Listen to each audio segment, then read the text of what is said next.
I could snap. Yeah, that was great. Snap, snap, snap, right? Don't cry. No, thank you so much. It was very touching. Appreciate that. And that was absolutely beautiful. Thank you, Shaun. Let's give him one more round of applause. All right, everybody. So I'm so glad to see all of you here again. We are so full of gratitude for each and every one of you for making our night so special simply by being present here tonight. So before we begin the panel, before we introduce all of these incredible panel members, we'd like to take a moment to thank Alex and the Soho House team for hosting us and supporting our event. Not only have they provided this beautiful location, they've also offered plant-based food for all of you to enjoy right after the panel. And of course, you have snacks in the meantime to munch on as well. We are so grateful for your hospitality, Soho House, and your generosity. So as a housekeeping matter, please keep in mind that Soho House is a private club, so pictures, videos, phone calls are strictly prohibited. Okay, we do have photographers, videographers, taking pictures and videos, so we will share those after our event. So don't worry, you'll get pictures. Okay. So while there will be food after the panel, you may order your own drinks at the bar anytime throughout the evening. So there's water here. If you want something else, you can let them know. Or there is a bar outside these doors. Restrooms are down to the left, past the elevators, down the hall on the left. So if anybody is wondering. Because I'm always the one who needs to know, so I figure I may as well just cover that for everybody right now. Pretty important. All right. So we'd also like to take a moment to express our gratitude to our amazing backers for the event, Music Recycles, who kindly provided the photography for the night, Fake Movement, Music Declares Emergency, DJs for Climate Action, who have included us in their Earth Night Initiative and Plant-Based Treaty. So please show your support for these amazing organizations. And finally, a huge thank you to our sponsors who provided the gifts for our VIP bags.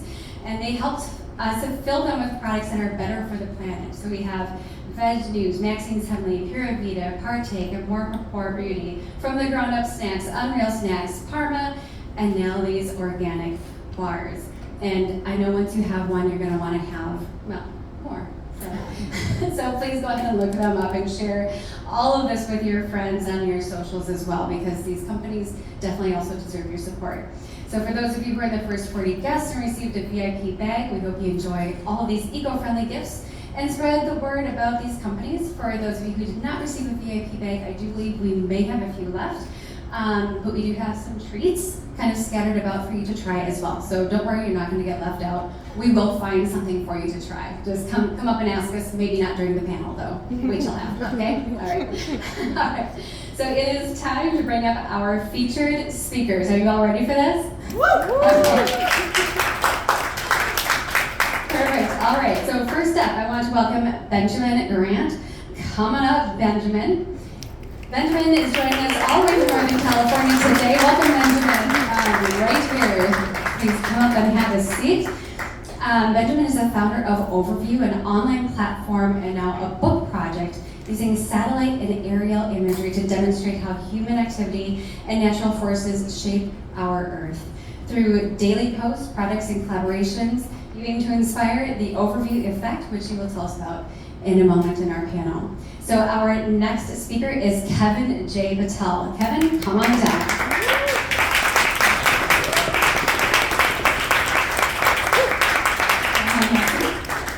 Excellent. So Kevin is a climate justice activist, founder and executive director of One Up Action, an intersectional youth-led organization working to provide resources to youth advocates and empowering leaders to turn ideas into action. We can't wait to hear more about what you do. This is amazing. All right, up next is Inanna. Come on up, Inanna. So Inanna is a singer, songwriter, and producer, and since 2019, she has been dedicating all of her music to environmental and animalist issues. She is the co-founder of Better Earth Media, one of my close personal friends. And she today is representing music and what music can do to create awareness about nature, animals, and the future. Welcome, Inanna. And next up we have Shaun Monson. Come on up, Shaun. He is a film director and activist, sound founding partner of Nation Earth Production Company, Earthlings, his most acclaimed feature on animal rights, is one of the best examples of how a single movie can change your life. His other feature, Unity, explores the unifying force of compassion, connecting in humans, animals, and nature. Thank you for being here tonight, Shaun. All right, next up we have Erika Fleury. Erika, come on up. We're so grateful you're here. Erika is a program director of the North American Primate Sanctuary Alliance. She has served as an independent consultant at the Primate Rescue Center, and she is now collaborating with Shaun on an upcoming project about primates, which they will both tell us about during our panel discussion. This is so exciting. All right, thank you so much, Erika, for being here. Give her a round of applause, everybody. Leila Connors is an acclaimed film director and producer, founder and director at Tree Media Group, the studio for Planet Earth, a production company that creates media to support and sustain civil society by telling inspiring stories. Now, she could not be here tonight, however, she did agree to answer some of Anders' questions over video, so we are going to share that with you this evening as well. And, you know, just because I'm introducing her, let's give her a round of applause too.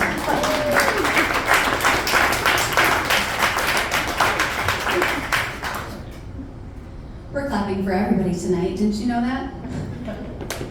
In this case, it's okay for everybody to get a trophy, because everybody's a winner. Yes, they are. When it comes to doing what's right for the earth, we're all winners. As long as you're doing something, that's what matters. All right. Before we dive into the actual questions, I want to introduce somebody else very special. My co-host for the evening, Anders Dunker. Come on up, Anders.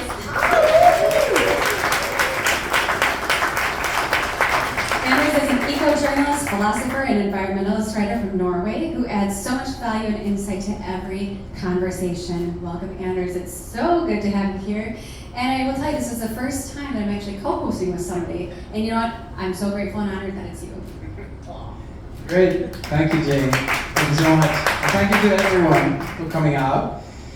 So I'm just going to say a very few words to introduce and to sort of frame this evening and to talk about Earth Day, which is the occasion why we're here and how Earth Day came about. It was supposed to be celebrated, and it was celebrated somewhat in 2019, 50 years. So this started in 1970. And this was a time where the environmental movement, who had been brewing, sort of became a broad movement, what we see today. And according to the figures online, it's celebrated by 1 billion people all over the earth today. I don't know how they found that figure, I don't know how they celebrate, but it's a good big number. So this gives us pause to think that we should be very happy about this, how fast this is growing. And it also tells us something about how young this movement is. So this movement is young, and the Earth is extremely old, as we know. So billions of years, and we are a fairly young species. So celebrating the Earth is also an occasion to think about all this, and think about the millions of years before us, which is more, granted, than anyone can fathom. I looked it up. How long would it take to count to a billion? It would take about a lifetime. If you count day and night, 30 years. So this is a big number. And this sense of something unfathomable, something too big for us, something overwhelming in good ways and bad ways, goes for our situation in other ways too. So we know that there are billions of other species, our fellow Earthlings, if you will, and they are interconnected in incredibly complex ways. This is what we're starting to uncover. And added to that, and this was also one of the things that brought Earth Day about, is the fact that we are now able to see the Earth from the outside. And seen in space and in our cosmic surroundings, it's very, very, very small. And it looks fragile, and this is what the first astronauts would say. It looks fragile, and it's little. You can't see all the borders between countries and all that.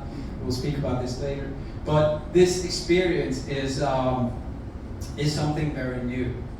So, granted that this is all new to us, we can also say that even if we all know by now that we're in kind of trouble with the environment. We are also entitled to say we are waking up to this. And this is not to liberate us from any guilt or absolve us from responsibilities, but I think it's important because we are learning, and if we can tell ourselves that we are learning, we're in kind of a good spot. We're in a beginning. And I feel with these topics that I'm constantly in a beginning, and I'm beginning to understand, and I have a feeling that's going to go on for a long time. So, in that we are beginning, and in that we are learning, this is a good spirit to enter Earth Day, I think. And so, even if all these big perspectives are sort of hard to uphold and grasp and also carry on through our everyday life, Earth Day is an occasion to sort of take it all in, to sit together and take it in, which is a beautiful thing. So tonight we're going to talk about art and activism and storytelling and how they go together. And the environmental movement is unthinkable without these tools, if you want to call them tools. It's unthinkable that we can create a broad movement and do something about this and make people care without telling stories, without showing images, without getting people together in activism. So art and storytelling can be activism, and activism is also kind of an art, obviously. So this is how we are making and will make a collective around the Earth. So, happy Earth Day, and looking forward to this panel. It's going to be good. Thank you, Anders. It's easy to feel like we can't do anything by ourselves, but as a collective, we can make a difference. So, those are wonderful words, very insightful. Thank you. All right, Benjamin, we're going to get to you first. Thank you so much for being here tonight. We admire and appreciate all of your pictures. You have over 1 million followers on your platform, which is super impressive. Congrats on all the followers. That's amazing. Anybody who's tried to build a social media following knows it's very difficult to do that. I think part of your success is in how you really reach people with your images, which is incredible. So your project and your books are inspired by the overview effect. So this is experienced by astronauts who see the Earth from outer space. What does this experience mean for our identity as Earthlings, and what are your criteria when you thoughtfully select aerial and satellite imagery to recreate the overview effect for your audience? Wow, great question. You'll see some images behind me as I talk, and this first one I think speaks to what Anders was just saying about this discovery of Earth. And it's no coincidence that Earth Day started in 1970 at the height of the Apollo program, when Apollo 8 was the first mission that was orbiting around the moon and took this picture of the Earthrise that we all kind of recognize from our textbooks, where we saw the planet for the first time. It was new, it was different, it was a new perspective on who we are and what we're creating and where we are in the vastness of the universe. I learned about this idea and was profoundly taken by it. I had seen pictures of the planet from outer space, but I had never seen these time lapse, this slow motion, understanding all the lights flying over thunderstorms, the aurora borealis, and soon enough discovered I had the ability to create these images, high resolution satellite photographs of the planet focused on where humans are impacting the landscape. In doing this every day for 8 years, I think I've expanded a definition of what impact is for both good and bad means. And to understand things at scale, I think is pretty important. A word you used, Anders, was unfathomable. The climate situation and climate even as a concept is everything. It's vast, it's wildly interconnected. It is everything we do every day. It is everything we make, everything we use, everything we discard. I'm leaving so much out because I couldn't, and I only have 3 minutes, right? It's everything. Well, Yeah. But to understand the scale of us and what we are creating in civilization at large, this is just a starting point. I think these images just kind of start that conversation. Because what I've seen in doing this for 8 years is there are a lot of us, we're doing a lot of things, and the momentum is very strong in a lot of things that aren't good for the planet. Be they the burning of fossil fuels, be they the uncontrollable waste that we create as human beings, plastics and other various things that are technofossils that will live on forever. So I'll wrap it there in just saying that we're learning, but we also are learning the scale of the problem that we've created and will continue to create. And it's dire, and if there is ever a day of the year to identify that situation, today's the day. So thank you for having me here, and I'm looking forward to hearing everyone's perspective and hopefully getting the wheels turning for us all. Thank you so much. Yeah, these are amazing pictures, and I would say there's the overview effect, but they also have certain wow effect, very immediate, like shock of beauty sometimes, and you see things in unexpected ways. So I wonder, what realizations have you come to? Like, what are examples of things you've seen that you had no idea was so, and what kind of responses did you get from your audience of that sort? Yeah, I think even the word or the verb to see is pretty powerful when you think about statistics we learn about in school or in a textbook or in an atlas, and you read about the size of some of the cities in the world. And a city like Tokyo has 39 million people, or I don't know the population of Los Angeles, but 15 million. I flew in today, and it goes on forever. And when you look at a city, Las Vegas was up there before, quadrupling in size over the course of my lifetime, 30 years. It's unfathomable. And you get closer when you see it at scale and you see the entirety of something. But this change is happening everywhere. It's happening on scales that are quick, because as you said, we've been here, well, the planet has been here, for billions of years now, and the vast majority of this change has happened in the past few decades. So think about that comparison. It's only, barely appearing on the grand timeline of history. But it's happening quick, and we need to reverse it quickly too. Right. That's amazing. And I wanted, before we go on, to tell people that there are books on the table, and one of those books, I was not aware of it before, but it's before and after. So you have split pictures, from what I understand, of how things were and how things have changed. Yeah, and feel free to pass those around and flip through. They're not collectibles. They're meant to be looked at and loved. So pass them around. I love that, and I love, Benjamin, too, that you are creating awareness in a way, because we don't know what we're doing until we know what we're doing. So there's this moment, right, where you see a picture like that, maybe even a picture from 30 years ago, a picture from now. You're not aware of that until someone gives you that perspective. So thank you for that, and I would like to say too, it's shocking sometimes, and it can feel like we can't do enough. Well, we need to start now. If you haven't started already, let's just start. Absolutely. So, thank you for that. Very impressive. All right, so we're going to move on to Kevin. Thank you so much for being here tonight. And before we ask you a question, we're going to actually play a snippet of your interview at In the Know. Age 20, I'm a climate justice activist and the founder and executive director of One Up Action International.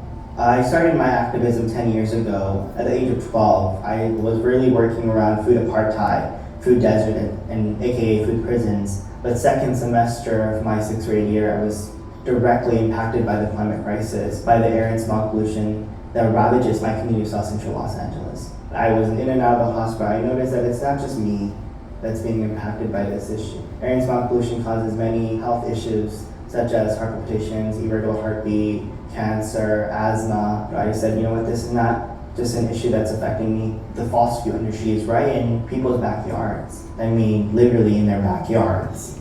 More young people were hyped than ever to get involved in climate activism, because a lot of them wanted just to do more. They wanted to take action in their communities. And so I said, why don't we step up our actions? And that's where the idea for One Up Action came from. And a lot of the organizations that were out there were not tailored for young people. They were not focusing on the inequities, injustices that were happening to my community. They were focusing on broader issues. I had to really pave that way for myself. Like, we're not Generation Z, we're the generation of the Green New Deal. We're the generation of change. My hope for my generation is that we work intergenerationally to solve these issues. Intersectional activism is so important. We make sure that we include the communities that are at the front lines of the climate crisis, like our Black communities, like our Indigenous communities, like our brown communities. We're not only talking about climate change, we're talking about all of the issues. Social justice, racial justice, inequities with women's rights, interconnect all of these issues because they're caused by the same systems. Because if we only focus on one problem, it's going to continue happening. We have to rethink these systems and say, what works for everyone?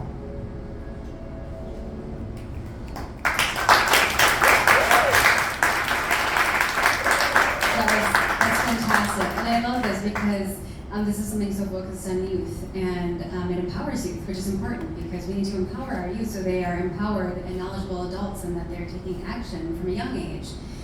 It's absolutely incredible. So thank you for everything you do. So looking back to 2019, this was when Greta Thunberg was here in LA. And I was actually there at the climate strike at the City Hall down here in LA. And we saw kind of a boost in the youth climate movement. So this is, again, like you said, you are empowering young people to really take action and showing them that it is possible to make a difference. You don't have to wait until anything. You can do it now. So this is absolutely incredible. So in your experience from that moment, so looking back to 2019 through now, what does it take to keep this environmental movement strong? And what role does creativity play in activism from a grassroots perspective? Yeah, I think that's a two-part question, right? I think keeping our movement strong. Our movement has always been strong. It's never been weak. Our movement is consistent in the way that we fight and the way that we are, perceiving, this crisis. It's evolving to new heights. In 2019, we saw how young people. The first ever climate strike happened in March of 2019, and then when Greta came later in the year, in 2018, I believe she did a whole tour of the United States and went up into Canada as well. And her last stop was actually LA. And getting to see young people coming from all around, California just to see Greta and to see, and advocate for climate action and to see young leaders who are advocating for the planet and the people was so inspiring, but also kind of begging the question of why aren't they getting the same advocacy, the same voice within their own communities, right? And so a lot of the work that I did is to making sure that young people, wherever they are, right, wherever in the world they are, they're able to have not only the voice, but the agency and the resources to really advocate on behalf of the planet and implement climate solutions.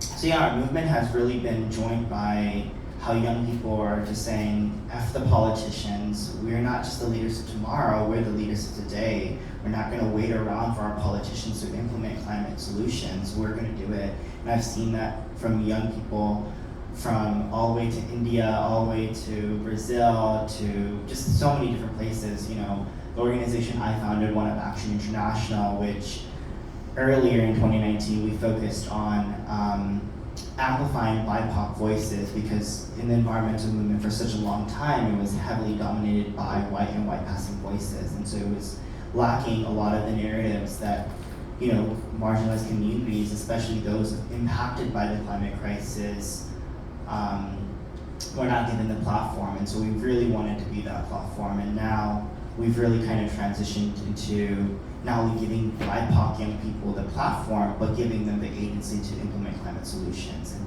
making sure that we're moving finance to them, because they are really implementing solutions that are changing this world and really changing their communities and making it a better place. To your second question of how creativity plays a huge part in our movements, I think storytelling, we're all storytellers, right? The part of storytelling and the way that young people are able to tell their stories drives impact, drives change. if we were not able to share our stories and share the experiences that we all go through, we would never be able to make the impact that we would. Greta would have never been able to advocate and be the spark to the movement that has now become a wildfire, right?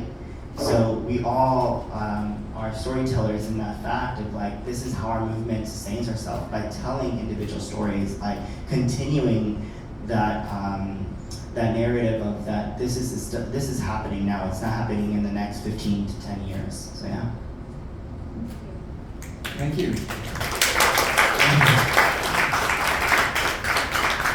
This question might overlap a little bit with what you said, but when we invited you here, and with our topic of arts, and you're an activist, that made me think of a German artist, Joseph Beuys, who was also a founder of the German Green Party. And he would speak of the environmental movement and the Green Party as a social sculpture. So this is an idea of art and politics, or politics as kind of art. It's the art of activism.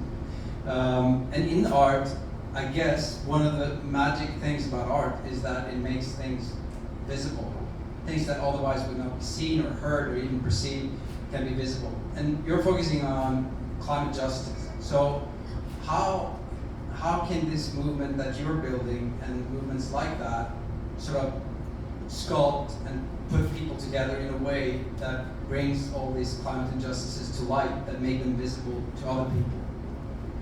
Yeah, and that to answer that question, in part of storytelling, we need everyone in this movement. We need the photographers that shed light on the injustices that are happening across the world, right? Without seeing it for yourself and believing it, right? We will not be able to see the impact. We need the photojournalists to kind of amplify that work. We need the fashion bloggers to talk about how the fashion industry is literally causing the climate crisis. We need everyone in different fields to be a part of this movement.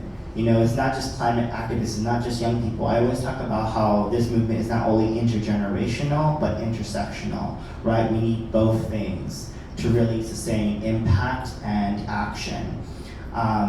But to your creativity bit of how, how these movements of climate justice intersect with so many things, I am reminded of a great mentor of mine, Vandana Shiva, and I did an interview with her.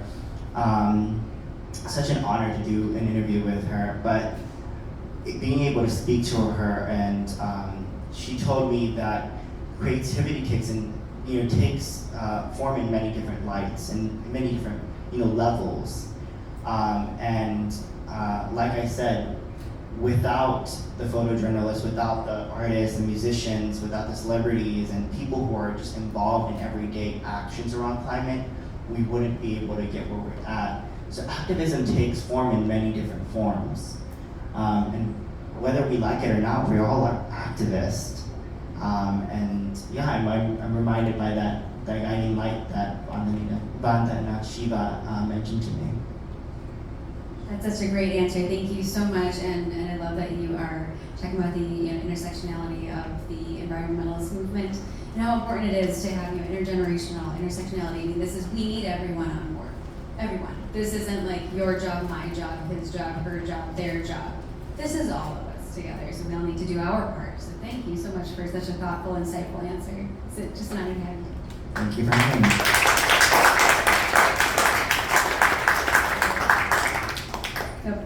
Inanna, in the past few years, you've dedicated all of your music to the environment, animals, and the future of the earth. You transmit your message through your lyrics, music videos, on social media, and through various initiatives. Let's watch a short summary of your music videos before we dive into your questions. This is an age of bright confusion, illogical, inexplicable, or snakes under the sand.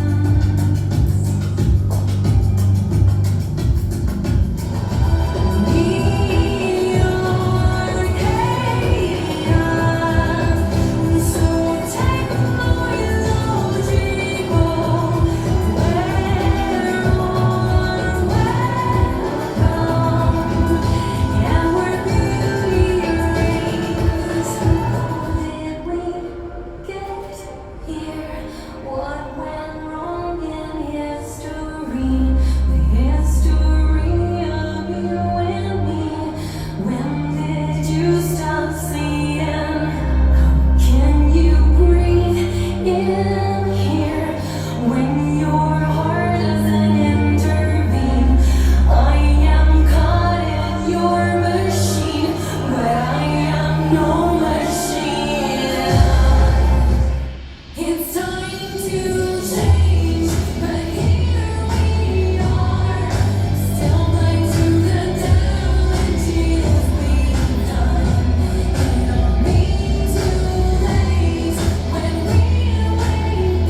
I just love that. I just want to just keep watching your music videos. So can we just play more? I'm kidding. I'm kidding. So the signature of your project is that every song is an environmentalist topic. This is reflected in your lyrics, which combine passionate protest and poetic observations of our relationship to nature and our future. Using your voice as something much more than the words. Explain how you work with sound, melody, and imagery to shape your message and make it impactful for your audience. Thank you, Jean. Thank you so much. Thank you all for being here. Yes, definitely. I look at all those aspects. So it's not only in the lyrics. Definitely, I try to work with the sound aspect and the whole imagery.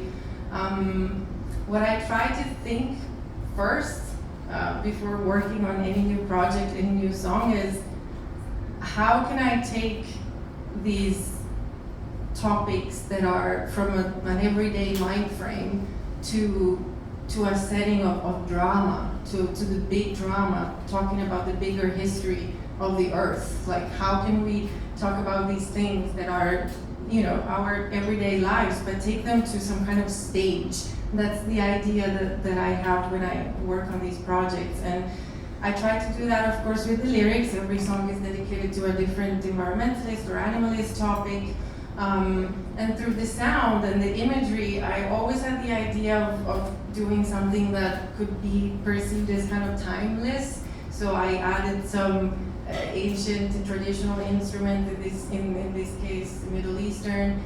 And through the image too, because I felt that in that moment when I started this project 3 years ago, I felt that Annalisa couldn't take these enormous topics and only the name of an ancient Sumerian goddess could sustain and contain these enormous topics, which are huge. I mean, it's the future of humanity, it's the future of the whole planet.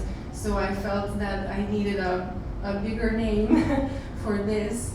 And through all these aspects, what I try to do is, I wanted to not be the one that does only protest songs, like they've been pretty famous in the past, but I wanted to kind of lure people into some different possibility, a different narrative, a place, a space where we can imagine a better future, new narratives for the story of the earth.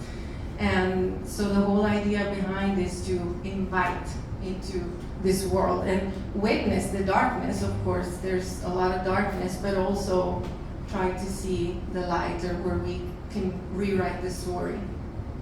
Yes, I love that. And you actually answered my next question in that question. So I'm going to ask you something else instead. Because you just bring so much value here. So, you know, music is a universal language, and as such, it's a medium that really can reach a collective community in a way that it's very unique. So, a lot of us grew up, I grew up in the 80s, and we didn't have the internet back then, so we couldn't, you know, fact check song lyrics. So, you know, we would just repeat what we thought the lyrics were to each song as we heard it, right? And before long, you don't even realize what you're saying until you remember those words, you remember those lyrics, you repeat them over and over again, and all of a sudden this song that was just something catchy becomes impactful in your life. So as people are listening to your music, as they are repeating your lyrics, as they are impacted by your imagery, what are they going to be repeating? What is that impact that they're going to feel that they didn't even realize was going to happen when they first listened to your songs? I think that the power of lyrics, as you mentioned, or of a song in general, really lies, and in all arts, I think, in those moments of realization, like those moments of revelation where you suddenly really connect with something. I had the same experience when I was Italian, so I was singing, I didn't know what I was singing when I was little, I was just repeating. But then, yeah, when you really connect, when you really realize what's in there, what comes from the subconscious of the person that made the piece of art directly to your subconscious, that's the moment where you connect. And I think all arts are very powerful from that front, because they have the power to speak to many different layers of ourselves.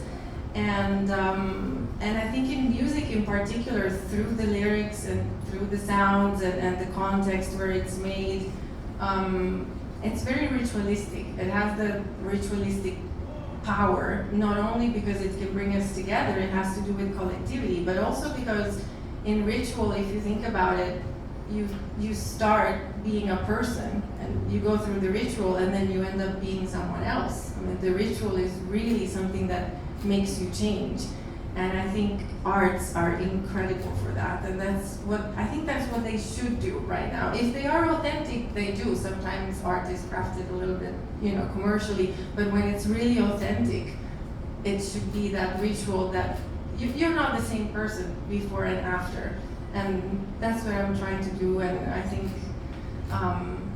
the arts right now should be used for that and for their incredible power to create emotion and to connect with the emotional side of it. It's super powerful.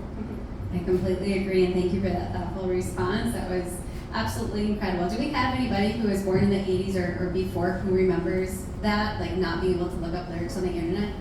Just out of curiosity, because that's a luxury that we did not grow up with. Maybe it was also a luxury to not know what the words were. I don't know. I still sing the incorrect lyrics sometimes. So thank you so much, Inanna. And Anders is actually going to introduce our next guest who couldn't be here today. Yes. So, Leila Connors. She is from LA.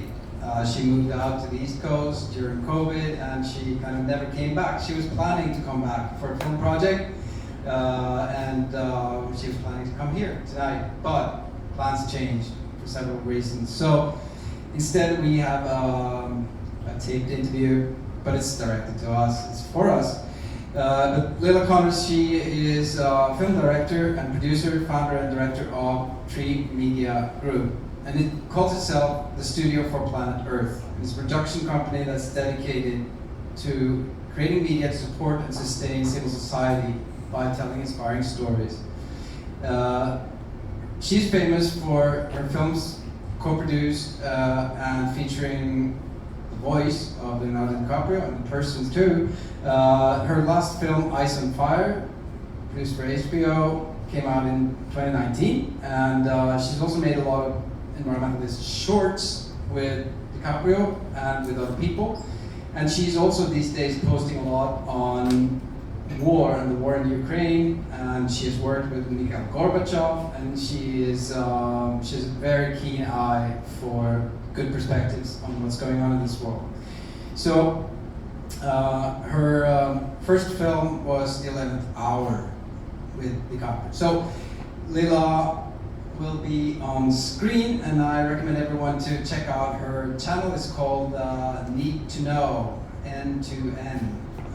She is on her platform Tree Media and on YouTube. So, the melting of the world's snow and ice has now triggered multiple climate tipping points, especially increasing levels of methane. Scientists have discovered solutions giving us a chance at reversing climate change. But the clock is ticking. Climate change was supposed to be this 100-year slow lobster boil, and instead it's here and now. In the Arctic, the impacts of climate change are the most extreme. What does that actually mean for all of us? Substantial melting of the ice sheets, a rise in sea level, permanent droughts. The spike that we now see, I call it an explosion. I think we're at a crossover where the profit you can make from the solutions is greater than the profit from the problems. Rainforests can absorb more carbon than any other forest type on the planet. We have actually discovered how to pull carbon out of the atmosphere. We extract CO2 from the air and permanently remove it by turning it into rock. And you scale this up. Our kelp farm can feed the world. 30,000 square miles of solar would power the entire United States. Either we can stay the course, drown, burn, and starve ourselves to death, or we can come together and we can innovate. Is it game over, or is it in fact game on? Technology can save us. And if we do that, we can save the world. So why don't we do it?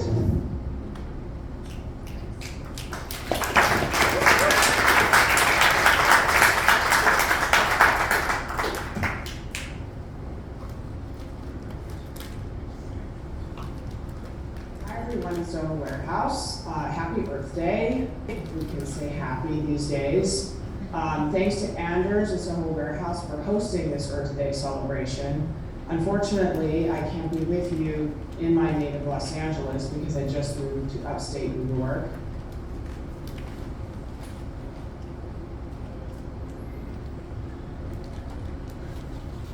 How do I balance good news and bad news? And we confront that all the time in climate storytelling. And, you know, I've been accused sometimes or often of, you know, putting too much sort of negativity out in the world. And it's really not about negativity, it's about what's actually happening. And I have a few thoughts about this, considering, you know, I've been messaging in this space for 20 years, and there's actually been great progress that has emerged from truth-telling, even though it might seem scary, because there are some people where the truth does resonate. And so, you know, I look at this differently. You know, if you're sick and you go to the doctor will diagnose you. You don't want the doctor to pretend that your disease is sort of not that bad. Let's say you have stage 4 cancer and you go in. He doesn't want to, you know, bum you out since you have stage 1. Obviously, the course of treatment for stage 1 or stage 4 might be different. So the way I see it is you have to understand the problem to fix it. It's pretty obvious, but in climate messaging, there's always been suppression of the truth.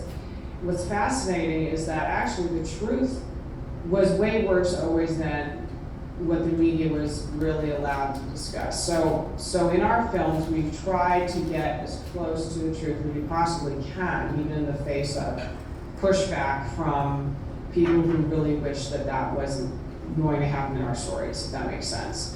But here's the good news.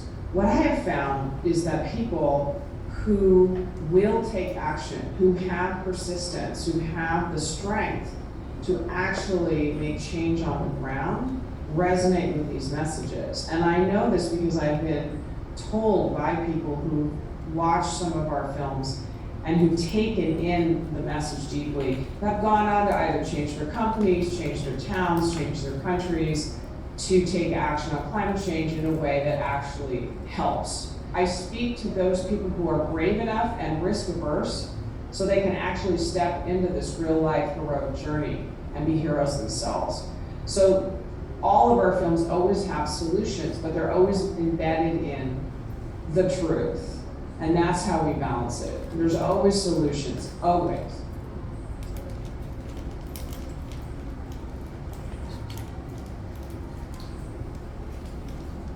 What I've seen and what I'm excited about is carbon drawdown. And why I'm excited about it is when we first started talking about climate, it was about renewables, and it still should be, and it always should be. We need to get off of fossil fuels.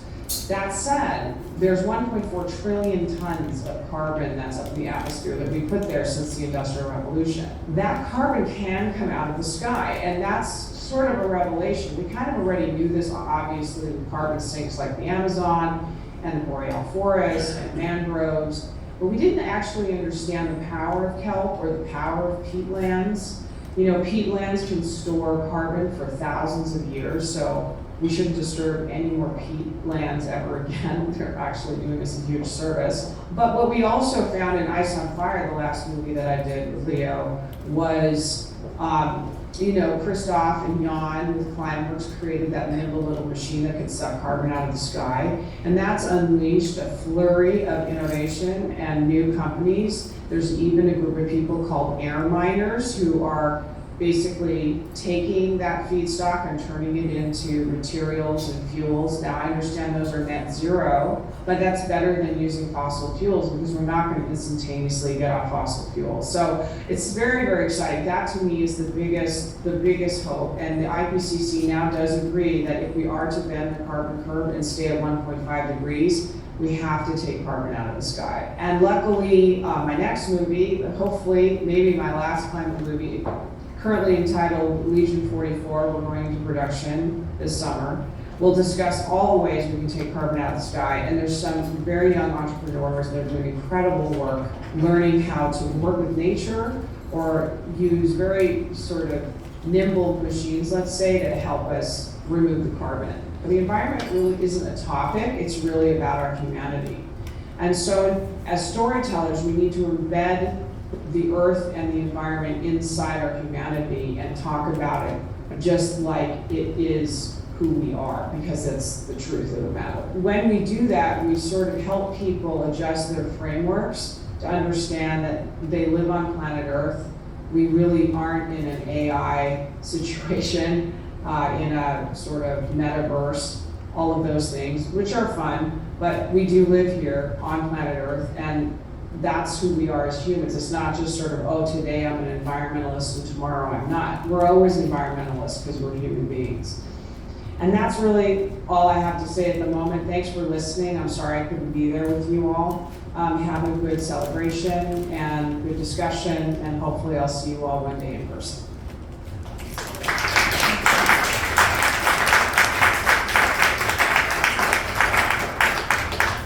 So incredibly insightful. And we're going to move on to our next guest, Shaun Monson. Before we do that, we're going to play a short clip, I believe, of a film of his called Girls Life.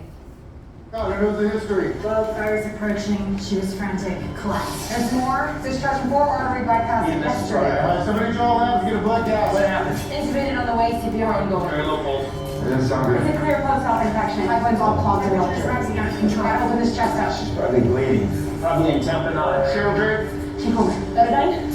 You are cutting. I'm cutting water. Need some help. Clean hands. Opening chest. Lower the body. Oh. There's a lot more damage. Let's really clean this up. Third internal cardiac massage. Is it apoplectic? Apoplectic. Paddles. Heart's not moving. Cuddles. How much? Charge to 100. There. Keep massaging. Still nothing. Still no cardiac Is activation. anybody feel pulse anywhere? Massaging. Systemic heart failure. Pressure off pumping. They're gone by. You want to call? Doctor. Good on. You have systemic failure. Time of death. Midnight.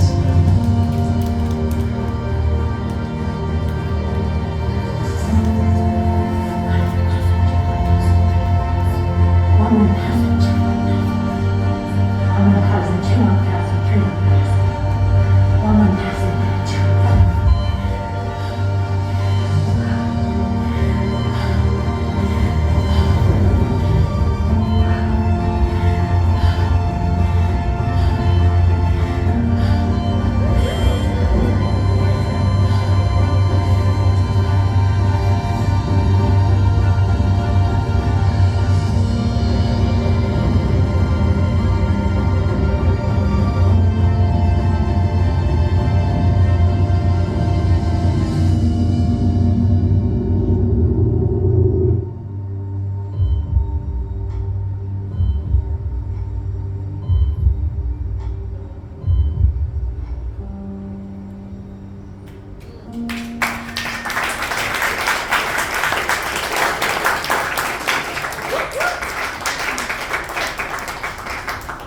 Can we get just a little bit more light up on the panel, please?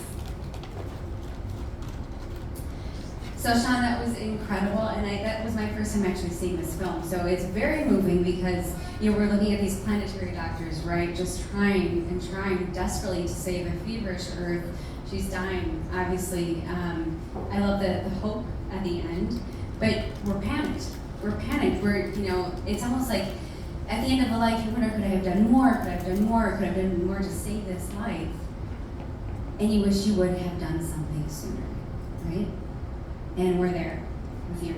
So tell us a little bit about this film, the impact that it's had, and also there's another film of yours, Earthlings, completely different in a lot of ways because it's really, this documentary, you use storytelling, you use, fact-telling, you really kind of dive into what a lot of people don't want to see. So you're making something that we almost want to be invisible, you're making it visible because you're bringing it to the forefront so people can actually open their eyes. And once people's eyes are open, once we know things we didn't know before, it's often that agitator that we need to actually make change. And sometimes people, unfortunately, don't change if they're comfortable. they change when they're agitated. And when they realize that we actually do need to do something, we need to move. We may not know the exact direction, but we do know that we need to do something. So talk a little bit about the impact of this film on Guardians of Life and how that has worked as an agitator for people. And then also Earthlings, because this is a movie that has impacted tens of thousands of people over the last 15 years. And tell us a little bit about, looking back on this time, decade and a half, your reflections on this film, how it has changed people, and the legacy of this film as well. Well, the PSA you all just saw, the Guardians of Life, we did it in 2019. Extinction Rebellion contacted me and said, hey, we'd like to put together a piece. And they had just done one. You can see it on YouTube. It's very good. It's Harrison Ford giving a speech about climate, and they intercut music and visuals, and it's fantastic. If you just Google probably Harrison Ford Extinction Rebellion, you probably see it. It's short. And I said, you can't beat this. This is all the information. It's a tremendous actor. The visuals are there. And they said, well, what about something totally different? And I said, a metaphor. What about potentially a metaphor? Now, in 2019, if you recall, in late 2019, the Amazon was on fire on a level that it hadn't been before. It had grown completely out of control. So they set the Amazon on fire seasonally, but this one had just gone. So I said, well, the Amazon's sort of the lungs of the earth, the heart of the earth. What if there was something in an ER, an operating room, and these people were trying, these physicians or nurses were trying to say something. We never saw the patient. We never saw who it was. And in the end, we'll reveal that it's the Amazon, and that this one nurse or something, doctor, would be indigenous, wouldn't give up, wouldn't give up. They said, let's do it. And so we shot this with some great actors who came on board. Joaquin Phoenix is in it, and Rosario Dawson, and I think a bunch of people came out. We shot it in one day in downtown here. And I started cutting it through the holidays, and by January, Australia was on fire, if you remember. Suddenly, in just 2 months, Amazon was sort of this ancient history. It was this new part, and a company called Scanline, which does all the visual effects for Game of Thrones, The Dragon, they were doing our little visual, and we said, can we add it where the Earth turns now, and that this is spreading, and then we released it Oscar weekend, and Joaquin won the Oscar that weekend for Joker, and so it got some push. In terms of the impact of storytelling, I'll tell you one short story about them and Earthlings, and we'll see if in 30 seconds this has a positive effect. We were at a dairy farm.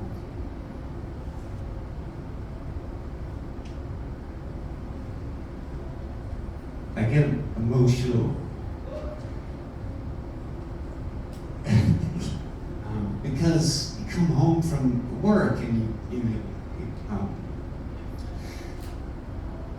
blood on your clothing, so if you look at food and feeding the world, but if you narrow it down to an individual animal, it can be quite profound. So we're at this dairy farm, and they take the babies, calves, away from their moms pretty fast, because they'll give them the colostrum for a day, and then the milk is for human consumption.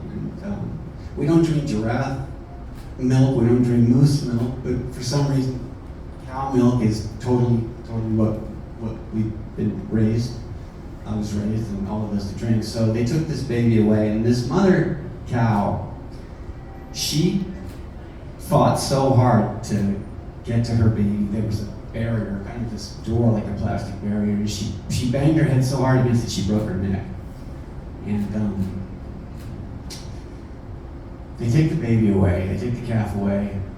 We don't know if this is her 8th or 9th calf that has been taken away at this point. Cows are milk machines in terms of dairy.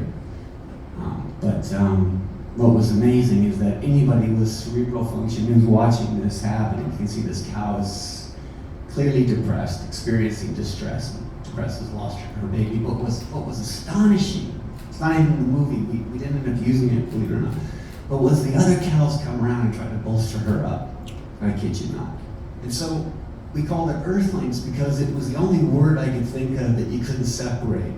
The Queen of England and a cockroach are both earthlings. There was no ego. You couldn't separate the term in any way, shape, or form. So the idea was, for 90 minutes, in terms of animals and how we raise and eat, wear and test and use animals, which has a tremendous impact on the environment, by the way. It's in the top 3. And it's one of the things that you can do every single day, 3 times a day.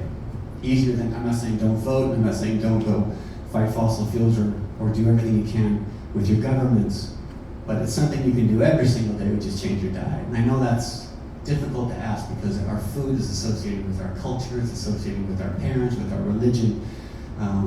We come by it honestly. You know, it's how we celebrate our 4th of July. It's almost like an activist comes along and they're taking something away from you. They're taking something away. But I've seen it on an individual level, with a cow and a baby calf and with other animals. And I just don't want to have any part of it. And so this film, and Joaquin feels the same way, he's quite passionate about it. In fact, that speech at the Oscars that year, he even brought it up, which was incredible. And so, if a picture's worth 1,000 words, then hopefully some of these images will have a positive effect too.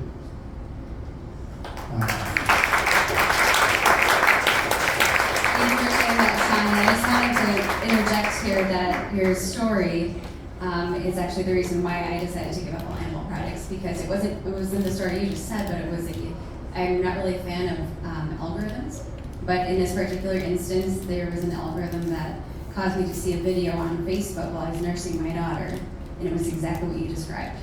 A mom chasing after her baby cow who had been taken from her, and I just looked at my daughter and thought, I can't be part of this. I can't be pro-woman, I can't be pro-mother, I can't say stand for human rights or animal rights, and then I found out planetary rights for the environment while I am contributing 3 times a day to doing this. Think of this too, just in terms of now a statistic.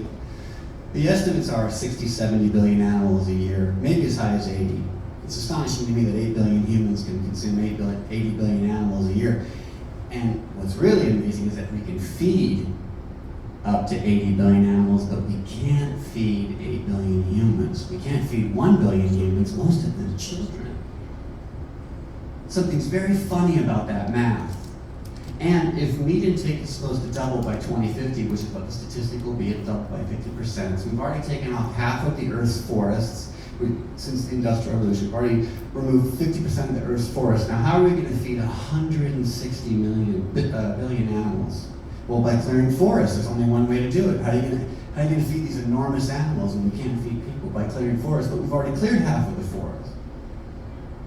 I mean, climate change starts with your plate. It really does. And I know it's a drag for a lot of us that are like, ugh, I've been eating this way my whole life. I'm just a messenger, so don't shoot the documentarian. But sorry, it's bad news, but that's the time that we're living in, so we should know. But, in all of your bags, everything is plant-based. And it's freaking delicious. So it just goes so you're not giving up anything. You're just making a switch in what you're grabbing in the aisles at the grocery store. So and if you need help, come ask me for some awesome recipes. And we've got plant-based food up here too. So trust me, you're not missing out. All right, thank you, Shaun, so much. Yeah, that's really good message. And I once played around with this thought that if we all had to eat beans to save the planet, only beans. Let's do it. Only beans. Do it. Yay. We should do it. Yes. But we don't even have to do that. We can eat grapefruit. So it's not really that hard. It doesn't need to be that hard. So these are magical moves that we make, right? Sort of our narrative tonight, it has been like moving from Earth to the Earthlings, and which is the title of the film. I think it's a genius title. All your work revolves around compassion, or seems to come from compassion, your own impulses, and as a topic, which you follow in Unity, which is a more philosophical film. But now you're working with Erika at the end of the panel here, and you're working with chimps, and it's about the bond. It's about the bond between the chimps themselves, between them and the people who are helping them and keeping them. And it is, of course, you must have had experience of bonding yourself. So I'm just interested in how has that shaped your story as you've gone along and being with them so intimately over time. Yeah. Well, it's interesting too about compassion, like what you say. The films are about compassion. If you think about if you think about a mother who runs into a street to save her child from an oncoming truck, or a soldier on the battlefield who runs into certain death to save a fellow soldier. The first law of biology is survival. First law of biology is survival, which means when the mother does this or the soldier does this, they're essentially violating the laws of the universe. Why are they doing this? For compassion. Well, compassion doesn't really fit into biology in terms of survival. But what's the first law of the spirit? It's compassion. So, to me, anytime, and I'm not a religious person, but anytime you see an act of compassion from somebody, you're getting almost scientific proof that we're spiritual on some level, that there's a spiritual element to us. So I was obviously drawn to this compassionate element with these movies. And in this particular case, this would be a good setup. There were these chimps that if I can just segue, these chimps that were stuck in this location. Erika will explain it better. But I began researching about the plight of these particular earthlings, these particular animals. In fact, there's one story, it wasn't one of these, but came from a former researcher in a lab who did medical tests on chimps. She didn't have a name, this particular chimp, this beautiful chimpanzee. She was limping at the time, living alone. They called her 52. Her number was 52. But she kept running up to this wall and then running away and making all these sort of faces and gestures. They're very animated. She's communicating something, and researchers couldn't understand why she kept going up to the wall and then running back. And then later, when she was out, they looked and there was a bolt missing from a panel on the wall. Now there's another chimp on the other side, but she couldn't see to the other chimp. Just this bolt was missing. But if you think about how we've destroyed this animal, because here she is trying to project an image through a bolt hole to another chimpanzee on the other side. And so it's, and I get emotional. It's something that cow story I told you is over 15 years old, but sometimes when I relive it, I have such a heightened sensitivity for the plight of these other earthlings, and in the case of the chimps. These particular chimps, which Erika can tell you about, was the same thing. They wanted to go down there and document and kind of tell their story a little bit. So. That's great. We will see some pictures of the chimps you're working with. First, I think, just to run through it. Yeah, these are 41 chimpanzees that were stranded at a wildlife center right outside of Los Angeles. It's in Silmar, it's about half an hour from there maybe. And it was an unaccredited refuge that put out its hands and said, we can't do this anymore. And there were chimpanzees with nowhere to go. So my alliance stepped in to try to solve this problem. And we're just so grateful that Shaun is here to help us get these chimps to homes in accredited sanctuaries that can truly meet their lifetime needs in a much better way than this refuge was. So talk about how difficult they are to place. Like a lion is easier to find a home for. There were 480 animals at this refuge when it shut its doors, and everyone else got placed except the chimpanzees. So, and the reason for that is because the sanctuaries were all full. All the trusted, accredited sanctuaries were full. And in a way, that's actually good, because it means that chimps were coming out of labs and coming out of other bad situations. But there was nowhere to put these chimpanzees. No money to care for them. I mean, they had needs. They had to be fed tomorrow. And what happens? And this was in 2019. We're still placing them today. Thanks to Shaun, we've made great progress.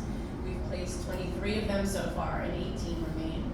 And I can talk about why that is, as we keep chatting, but these are some of them, and they're just each very, very individual and amazing and worthy of safety. They all have a history. They've all come from labs originally, so, and talk about their lifespan. What's the average lifespan of a chimpanzee? 50 plus in captivity. 50 years, yeah. 50 years. So when somebody uses them either in entertainment or in lab research or in the pet trade, they might think only of the first 5 years, or the 5 years that they're usable for training or performing or whatever it might be.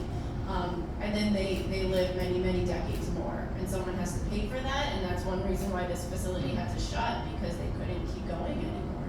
These guys are all on concrete the whole time. The first batch that went to, they were afraid to step on grass. We have the footage. They come out because now they have a chance to step on grass, and they've never seen the grass before. They touch it, they run away.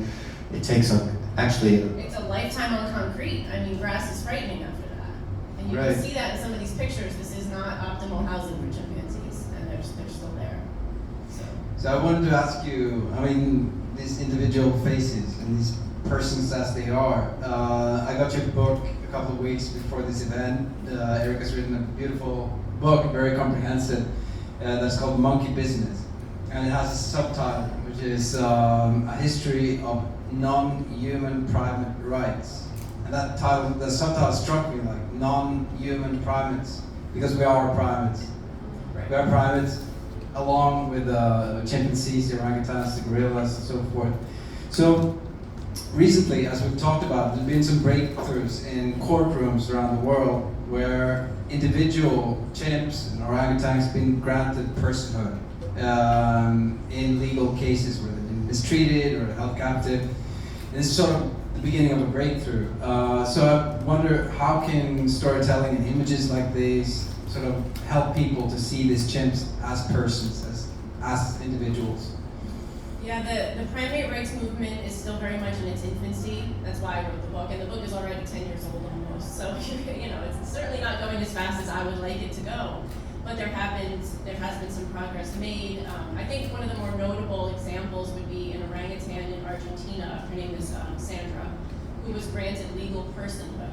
And what that means is not that she's a person, meaning human, the way we use those terms sort of interchangeably, but it means that she is granted certain freedoms, like the ability to avoid captivity that is negative to her welfare, the ability to avoid suffering, and to live a little bit of a more comfortable life. So she was able to leave a zoo that was very substandard, where she was alone, and move to a sanctuary that specializes in orangutan care, that can introduce her to friends, and all the things that primates, non-human primates, need to be healthy, just like we need to be healthy. And just to clarify, corporations.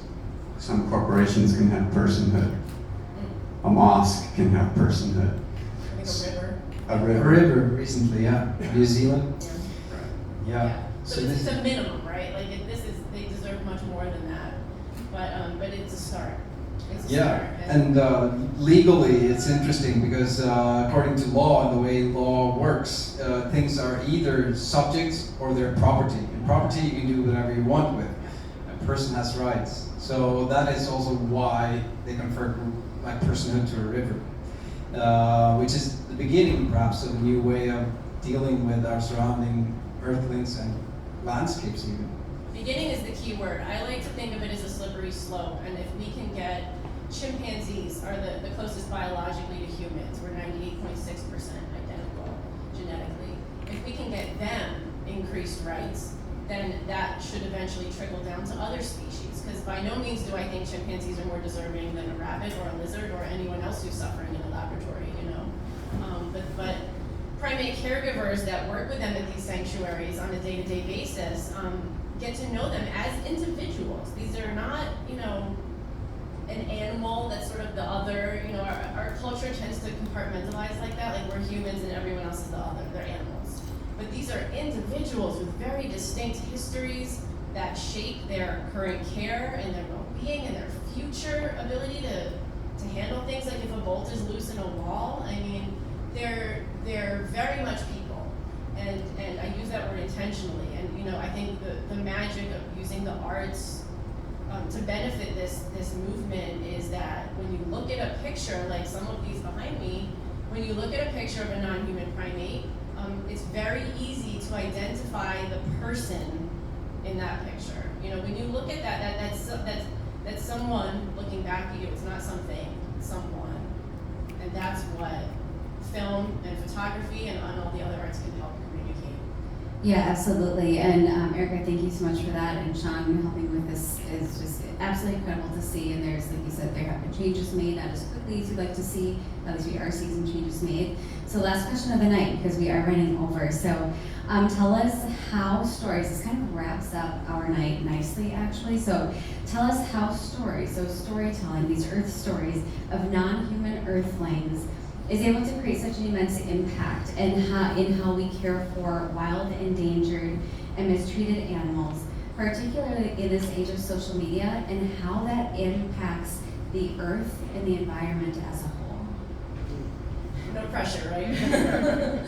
So many of the concepts that I wanted to hit on have already been discussed, and they're all interrelated, and they're all part of this rescue that Shaun has witnessed with me. I think there's a moment in A Checkered Past, which is the film Shaun, the short that Shaun made for us, where Joaquin Phoenix walks up to the chimp enclosure and sees them and takes it in for the first time.